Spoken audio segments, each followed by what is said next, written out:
시청자 여러분 안녕하십니까? 김동수입니다. 자, 이 시간에는요, 지방세법상 사치성 재산과 별장에서 제외되는 농어촌 주택의 범위에 대해서 알아보는 시간을 갖도록 하겠습니다.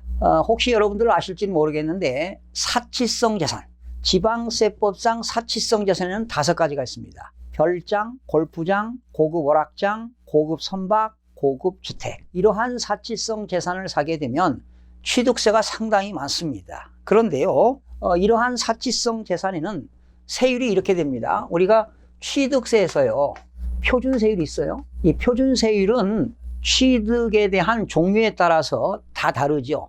뭐 주택을 샀느냐, 상가를 샀느냐, 토지를 샀느냐에 따라서 취득세의 표준세율이 다른데요. 여기에다가 플러스 여러분 이 사치성 재산을 중과하기 위해서 중과기준세율이라는 게 있습니다. 중과기준세율이 있는데 이 중과기준세율이 1000분의 20입니다. 2%예요. 여기에 100분의 400 이걸 합한 금액이 사치성 재산의 세율이 되겠습니다. 사치성 재산.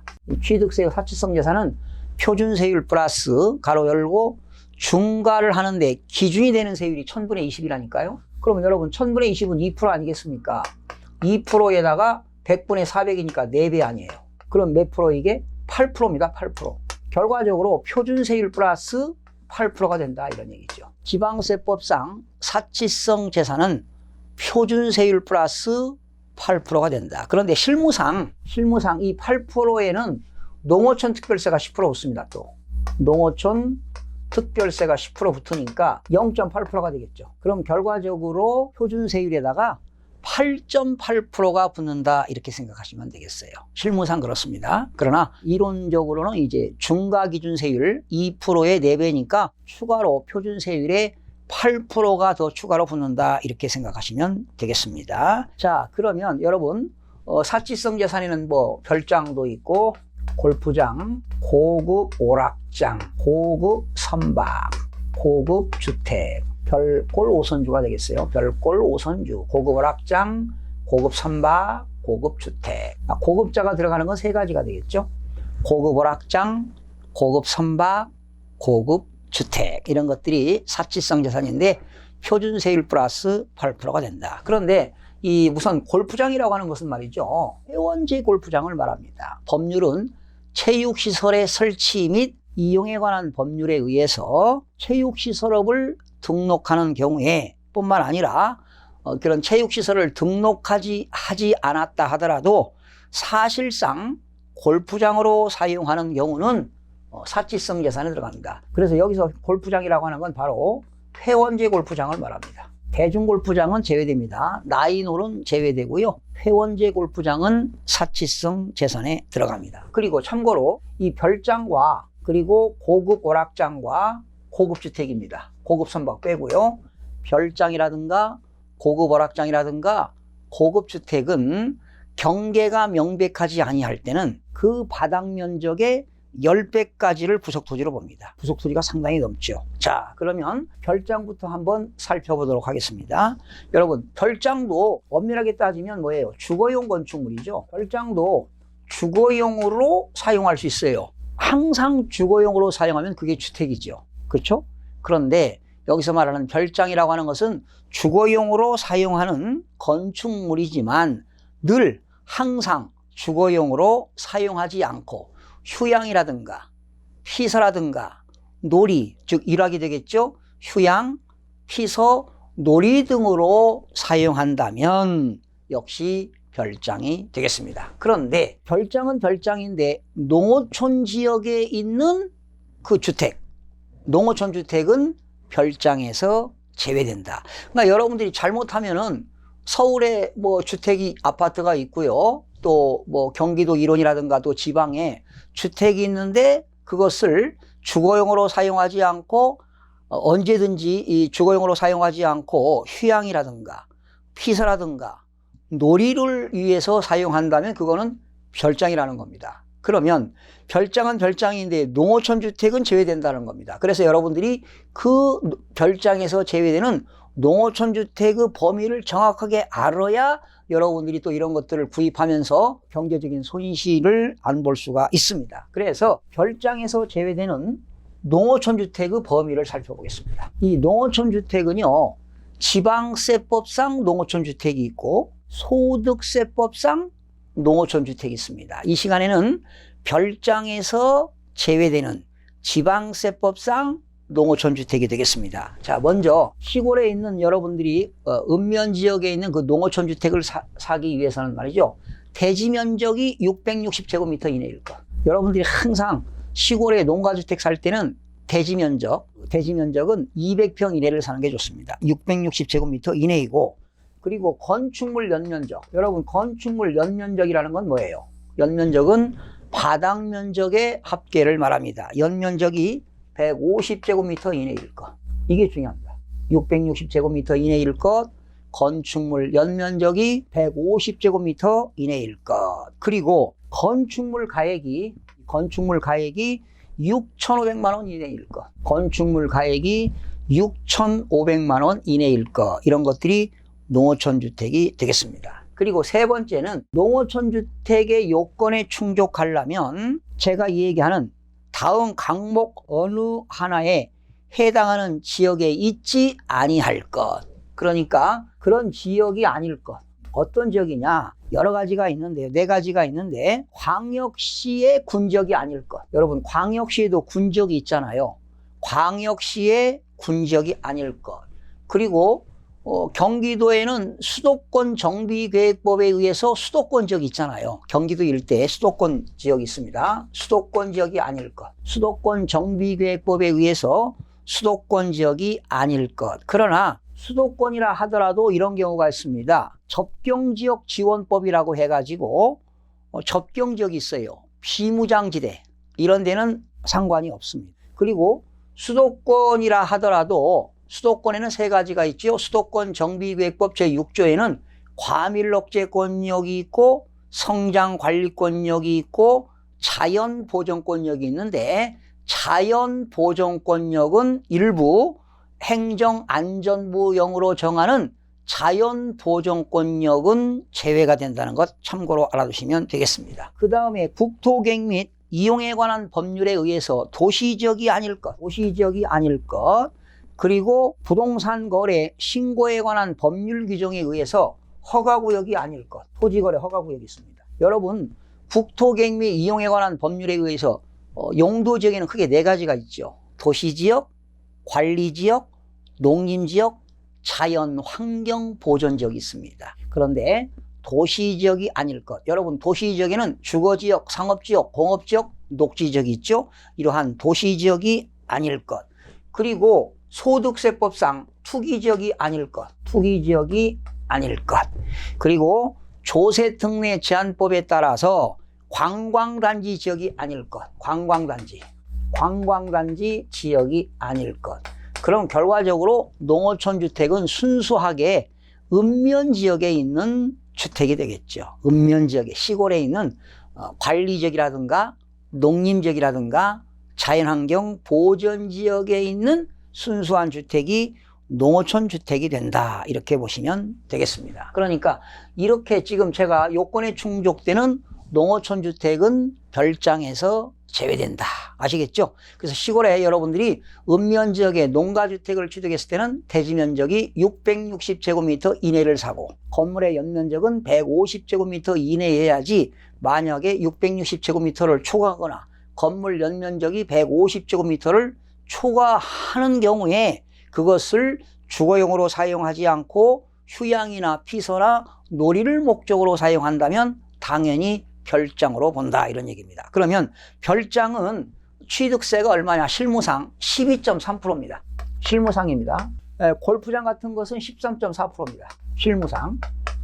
상당히 많죠? 그리고 고급 오락장도 13.4%가 되겠고, 고급주택은 역시 12.3%가 되겠습니다. 실무상. 참고로 알아두시면 도움이 되겠고요.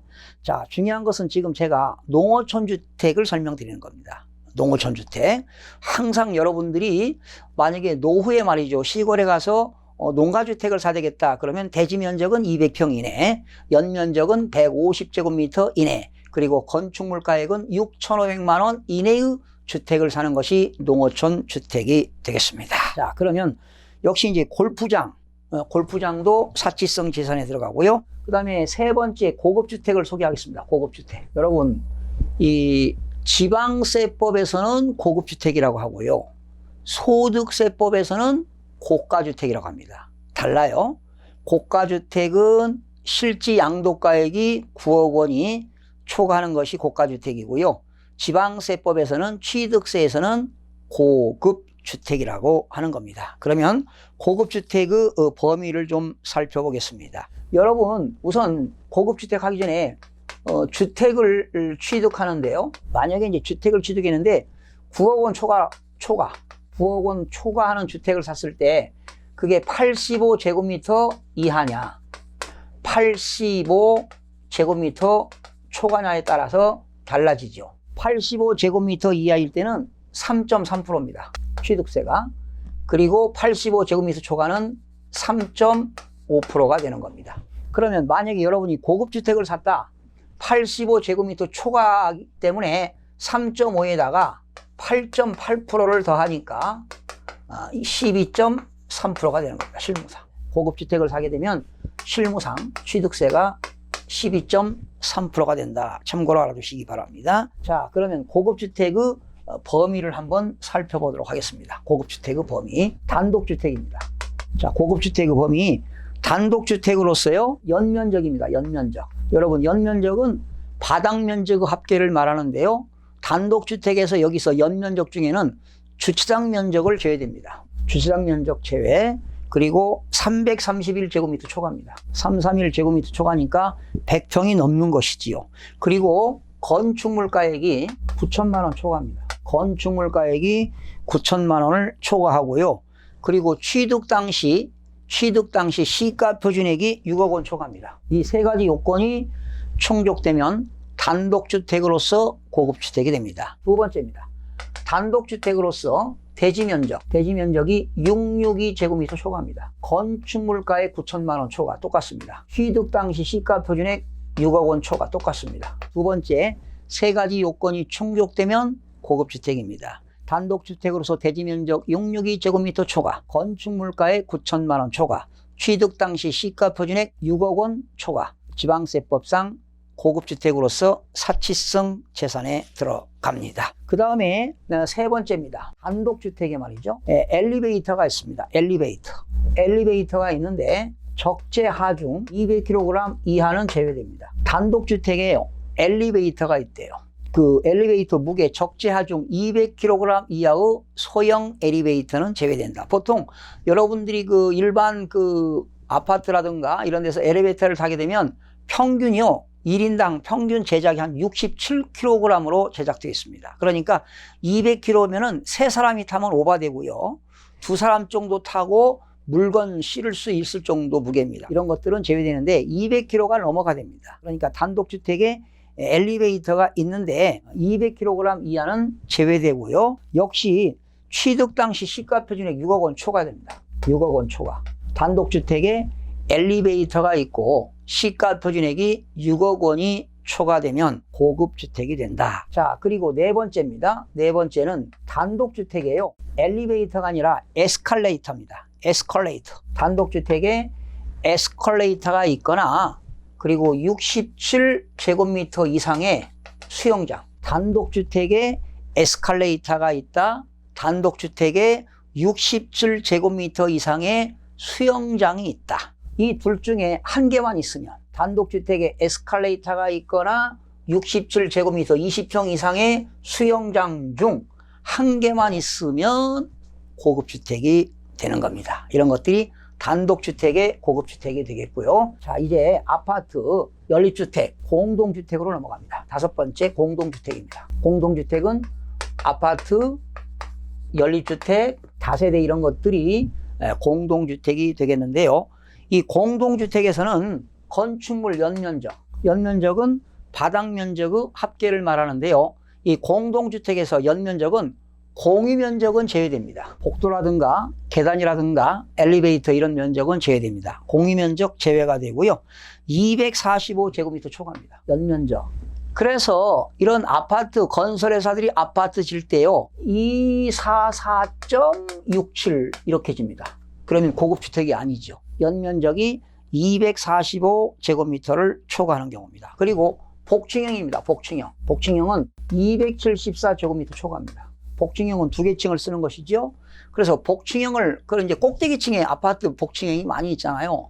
이 복층형을 만든 제도는 3세대가 함께 거주하도록 만든 겁니다. 할아버지부터 손자까지. 이렇게 대가족이 살 수 있는 형태가 바로 복층형이 되겠는데, 복층형은 274제곱미터를 초과하는 경우가 되겠습니다. 그리고 이러한 공동주택도 취득 당시 시가 표준액이 6억 원 초과해야 된다. 6억 원 초과. 시가 표준액이 6억 원을 초과된다. 공동주택으로서 연면적, 주차장면적 제외 245제곱미터 초과. 그리고 복층형은 274제곱미터 초과하면서 취득 당시 시가 표준액이 6억 원을 초과하는 것은 고급주택이다. 이렇게 되겠어요. 자, 그 다음에 네 번째 이제 고급 월악장입니다. 여러분, 고급 월악장이라고 하는 것은 뭐 카지노 같은 거 있죠. 도박장이라든가. 그리고 유흥주점 영업장, 유흥주점 영업장, 특수 목욕장 뭐 이런 것들이 고급 월악장이 되겠습니다. 이러한 고급 월악장도 역시 이런 것들은 사치성 재산으로서 실무상 13.4%가 되겠습니다. 자, 그 다음에 마지막으로 이제 다섯 번째 고급 선박입니다. 이런 것은 고급 선박은 업무용이 아니죠. 비업무용 자가용 선박입니다. 비업무용 자가용 선박으로서 시가 표준액이 3억 원 초과합니다. 그러나 다만 학교에서 실험 실습용으로 사용할 목적으로 취득할 것은 제외된다. 학교에서 실험 실습 목적으로 사용하는 선박은 제외된다. 그래서 고급 선박은 비업무용 자가용 선박으로서 시가 표준액이 3억 원을 초과하는 선박은 사치성 재산인 고급 선박에 들어갑니다. 그래서 지방세법상 사치성 재산은 5가지입니다. 별장, 골프장, 고급 월악장, 고급 선박, 고급 주택인데, 자, 별장에서 제외되려면 농어촌 주택은 별장에서 제외된다. 별장이라는 건 상시 주거용으로 사용하지 않고 휴양이라든가 피서라든가 놀이를 목적으로 사용하는 게 별장인데, 읍면지역에 있는 농어촌 주택은 별장에서 제외된다. 제외되려면 대지면적이 660제곱미터 이내일 것, 건물의 연면적이 150제곱미터 이내일 것, 건축물가액이 6,500만 원 이내일 것, 그리고 순수한 읍면지역일 것, 광역시의 군적이 아닐 것, 수도권 정비계획법에 의해서 수도권 지역이 아닐 것, 도시지역이 아닐 것, 토지거래 허가구역이 아닐 것, 투기지역이 아닐 것, 관광단지 지역이 아닐 것, 순수한 읍면지역의 농어촌 주택이면은 별장에서 제외된다. 자, 오늘은 지방세법에 나오는 사치성 재산에 나오는 5가지와 그리고 별장에서 제외되는 농어촌 주택에 대해서 살펴봤습니다. 그러면 여러분들이 농어촌 주택을 샀으면 취득세가 얼마냐? 85제곱미터 이하를 사게 되면 취득세가 1.1%가 되겠고요. 85제곱미터를 초과를 사게 되면 농어촌 주택은 취득세가 1.3%가 된다. 그 1.3%에는 취득세와 농어촌 특별세와 지방교육세 합쳐서 실무상 1.3%가 되겠고요. 85제곱미터 이하는 실무상 1.1%, 85제곱미터 초과는 실무상 1.3%의 취득세를 내면 되겠습니다. 시청해주신 여러분 대단히 고맙습니다. 최선을 다하겠습니다. 내일 아침에 찾아뵙겠습니다. 마음이 드셨다면 구독, 좋아요 꼭 부탁드리겠습니다. 고맙습니다.